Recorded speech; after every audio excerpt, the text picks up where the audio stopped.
I've been sleeping on the floor for over a year now, and if you've been around, you know that on this channel, I've shared its benefits with you. I've shared with you what works for me and just how sleeping on the floor has helped me in general. But there's actually a dark side to floor sleeping that I haven't really talked about on here yet, and I feel like it's time to address it. You might think I'm going to hit you with some unexpected physical concerns, but I actually have experienced some social repercussions, and that is what I want to talk about when it comes to floor sleeping. In this video, let's just explore how people may react when they encounter lifestyle changes that go against the norm. In this case, floor sleeping. Because you know, people be peoplein'. And so everybody got something to say, and that's fine. We're all entitled to our opinions, but I just want to set you guys up for success if you are exploring this. This may happen to you, so let's just dive in. Let's just dive in. So I've done a lot of content about floor sleeping, right? And I get to see a lot of comments. And one of the main assumptions about sleeping on a floor is that it's just something that you do if you're broke. So for instance, it's called being in college. I'm an adult now, so I'm gonna get a bed frame. Or y'all trying to gentrify being so poor you want to sleep on the floor. She discovered struggle sleeping. That's funny. Had to count. The pores are at it again. So yeah, a lot of people feel strongly about this. They have immediately decided that sleeping on the floor is only for broke people, and it can't possibly be something that you might want to do by choice. But it just got me thinking, like, since when did beds and bed frames become such a social status marker? It's like we decided that having an actual bed and a whole bed frame and just like the whole bedroom setup and then all the nightstands and everything, it's like deciding that having all those things equals financial stability. Just sidebar, I know so many people who are in debt just trying to look good by having all the things that society is telling us we're supposed to have to show that we have made something of ourselves. I just feel like, first of all, we need to stop judging one another. And then second of all, we need to stop comparing. That's the problem. We need to stop comparing and then deciding our value and our worth based on what other people think of us and the things that we own. Something to think about. As a society, we have decided that based on the things we own, that determines whether we have made it as an adult. And I'm all about minimalism. I'm all about just like intentional purchases and really just whittling down what I actually need. I'm not trying to make like some kind of statement here though about how I like need so little to be okay. This literally saved my back. Like this floor futon, which happens to only cost like, I don't know, $80 or $90, literally gave me a better quality of life. And so I don't care what it looks like to anybody else, but I've built up my whole life around minimalism over the past like how many years. So I can see how someone who might be suffering from back pain, who might have tried all the different expensive mattresses, might be skeptical of something so simple possibly helping them.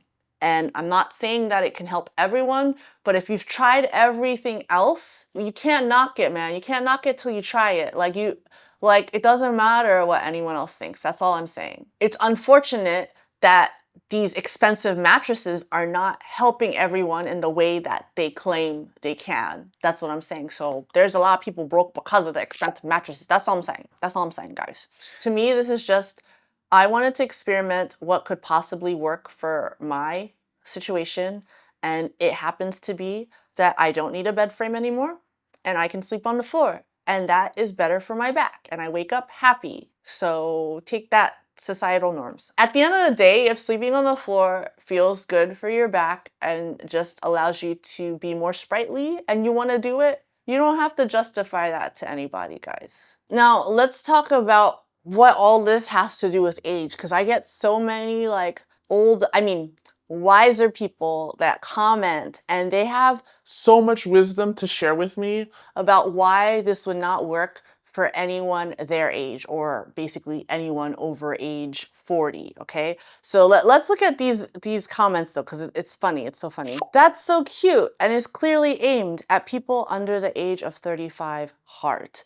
I mean, at least she was nice about it. She was nice about it. She doesn't know though that I'm 42. Now show someone with gray hair saying that it helped back pain. It's so funny because, like, I'm gonna say at least maybe 1/10 of my hair is now gray. You just don't see that on camera, which is awesome. But yeah, it's there. Yeah, I definitely have gray hair. I definitely had chronic back pain, especially after having 2 kids. But hey, it doesn't matter because I'm having too much fun floor sleeping, so I must be very young. Here we go. This is a good one. I want to see someone in the 60s with arthritis tell me what their experience is with this, because I don't know if I could get up off the floor in the middle of the night to pee, much less in the morning. What about the boxes we store under the bed? Where are they going? The reason a lot of us just don't age well is because we're not moving through a whole range of motion. If you need more info on all of this and why I believe all of this, I have so many videos. There's a playlist, I can link it, but there's so many videos on this channel about why it's so important to have diversity of movement throughout your day so that as you age, you can be sprightly. Like I said earlier, I'm 42. I can easily get up from the ground with no hands. I can do all the things, but it's because I do this on a regular basis. And so if you have not been doing this on a regular basis, like if you just spent your 20s and your 30s sitting for 8 hours in an office chair or something, then yeah, you're gonna have to work back into it because you didn't do it for 2 decades. So that's not an age problem, that's just a movement problem. You are not maintaining your range of motion. And that's where all these, like, I guess, assumptions about aging come in, because people are just like, oh yeah, you know, as you get older, you fall apart. Oh yeah, when you're over 40, everything changes, everything goes downhill. Yes, if you did not do anything in the first 40 years of your life, everything does progressively get worse. You lose muscle mass, you lose bone density because you did not use what you were given. If you moved well around like your teens, your 20s, then you could have the potential to continue to move well, maybe a little slower, all the way up into your 80s, your 100s. There are places like in Japan, the blue zones, where those people, they're over 100 years old and they're still doing the deep squats. They're doing this, you know, like, and they're old. So you can't be like, oh, it's a given that as we get old, there's things that we can't do anymore. Those people in Japan, they be sleeping on the floor. They got the tatami, their whole house got the tatami floor, all that stuff. But also let me know. I've been thinking about doing a video, maybe like 5 ways that Japanese minimalism has transformed my life. Let me know if you're interested in that below. I'm just saying, if you look around, you will find people that are old and still sprightly. And there's no reason that that can't be you, but it can't be you if you're not moving. But also there's been so many people that have commented on my channel that are 60s, 70s, talking about just starting to embrace floor sleeping, but they've had positive results. They've been able to alleviate their back pain over time. Like, they decided to try something different. They decided to get uncomfortable, and the payoff has been amazing for them. I've never said that it works for everybody, but like I've said in the past, if you've tried the expensive mattresses, you've tried everything else, maybe try the floor because it's cheaper. Just think about it, guys. Or at the very least, try a very firm surface. So take that how you want to take that. Like, you don't have to get all the way to the floor, but definitely try a firmer surface, and definitely try to go lower than 90 degrees, because that will help you so that if ever you fall, you can get back up. But really, if you're able to keep up with your lower mobility, then you will not be falling, because you'll be able to catch yourself because you have better balance. I did go through a period where I wasn't moving as much and I was creaky. That was like my 30s. That was all my 30s. And then I got into my 40s and I was like, I gotta do something different because this is not it. If I'm already feeling like this horrible, I can't imagine like continuing on this trajectory for another 40 years. That's kind of what it was for me. It's like, I know what it was like to be active, so I'm just gonna go back. I'm just gonna go back to that. Like, I'm gonna find something sustainable. And what really helps me is just playing at the playground. But also, please know, I'm not trying to dismiss age-related concerns. I'm just saying that when people comment on my stuff, sometimes they just like have this air of like, oh yeah, that's so cute, especially for anyone who's younger. Like, oh that's sweet, honey, but that would never work for me because I'm so and so age. Like, I think that's where it's like a weird vibe. I'm just not there for it. Like, as though I'm just doing this to be like cutesy or whatever, or like it's just kind of like giving the air of like I am out of touch with reality and how people are very old and decrepit and so they shouldn't be able to do anything after 40. Like I'm just not in touch with that because I couldn't possibly understand because I guess I look younger. But if you look at my eye bags, which people also keep pointing out to me, guys, just look at my sleep scores. So even if I got eye bags, whatever, guys. I'll work on that, but it's not for you. It's not for you guys. Okay, let's move on. The next thing we'll talk about is just like the fact that a lot of people will straight up say that floor sleeping is weird, and I get it. It's just interesting. Let's just read through these comments. Floor sleeping, LOL. Wow, a sucker born every minute. If y'all don't gone somewhere with nonsense. Sorry, I don't know how to say that. I don't know how to say that. It's hard to read. No. Yeah, that's good. I wish I could try this, but my husband vetoed it. Yeah, that makes sense. Like, it's hard enough for you to be on board with yourself, but then to have like your partner also be on board, yeah, that can be a point of contention. And then also weird. And it's bothering me that it's not spelled right, but hey, it's fine. We're just gonna go with it. As I always say, I'm just sharing with you what works for me, and it's okay if you don't agree with it, that's okay. You don't have to be all mean about it. Like, if it's not your jam, you can just keep on scrolling. That's all I'm saying. But no, everyone's gotta say something. They gotta be like, let's just, get the pitchforks. Is that what they are? The pitchforks, and just go march around the town and be like, this person is different. This person is weird. And we're not having any of that here. Everybody needs to conform. Everybody needs a real bed. We cannot have any of this. You're taking minimalism too far. You need to stop. That's what I get out of it. I'm very thankful that I have connected with a bunch of you out there that think similar to me and have experienced similar benefits. Like, I'm so glad y'all is out there. Because in that way, I just know I'm not alone. Not that I needed to like fit in anywhere, but it is nice to have a little tribe, guys. I just wonder why people feel so threatened when they are faced with something that is different.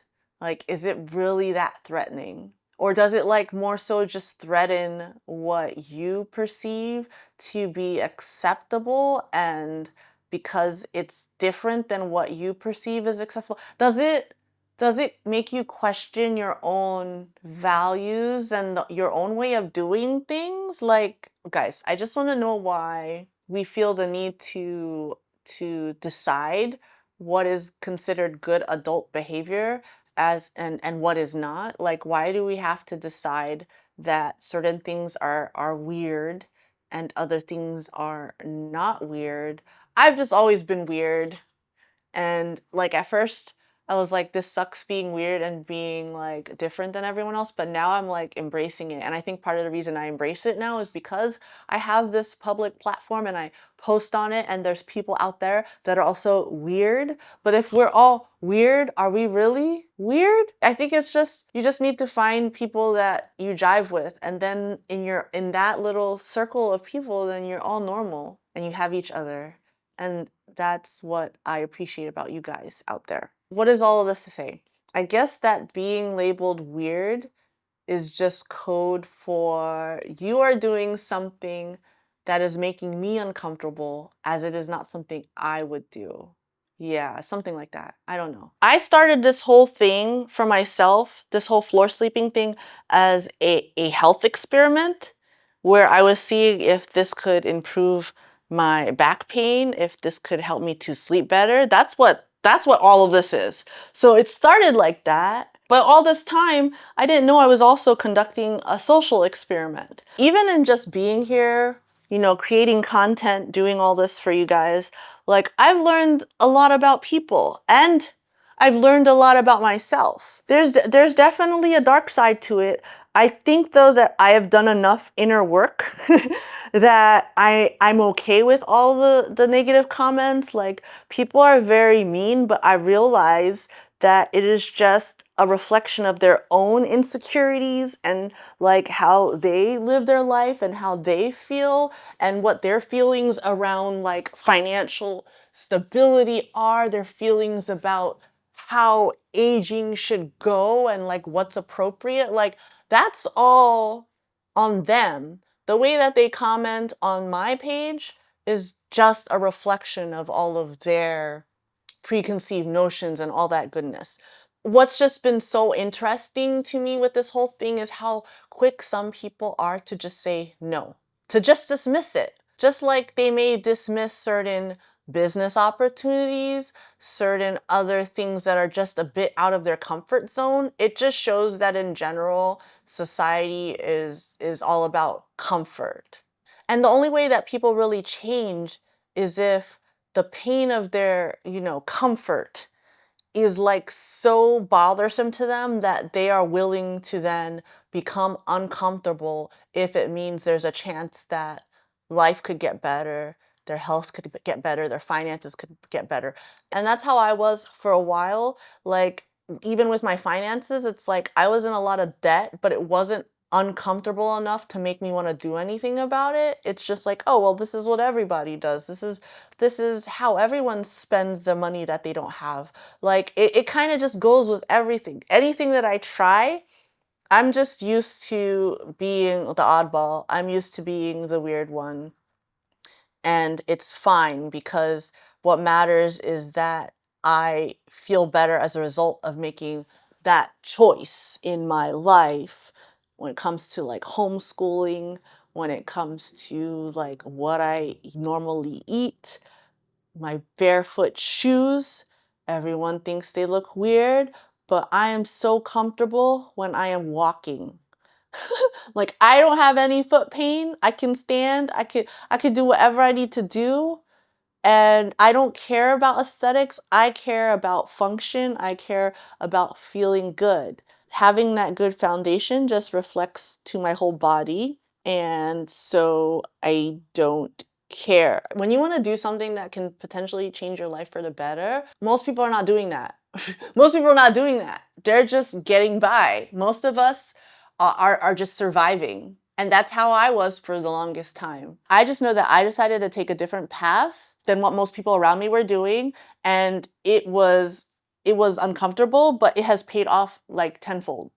I cannot imagine my life being anything else than what it is now. I just know that for myself, I was not happy. I felt like I had so much more potential. And so I put in the work to figure out how to reach it. Maybe I got a little lucky here and there, but I think that you have to have that mindset to be open to different opportunities. And if you don't, if you're closed to those things, if you're not open to the possibility that there's a different and better way to do something, then you are not going to be ready when an opportunity comes your way. So, is this still about floor sleeping, guys? Or is this about life in general? Let me know down below if there's any areas of your life where you are struggling, against what's considered normal. I'd love to hear from you. Let me know if you're a floor sleeper or if you're considering it. Hopefully this video was helpful in some way. It was probably too much, but whatever. I don't care. It's my channel. You could have clicked off already, but you're still here and I appreciate you. I appreciate you because we vibe like that. Anyway, there's free resources down below. Floor Sleeping 101 ebook, all that stuff. I have a whole playlist. Go through the vortex if you haven't yet. I'll see you in the next one.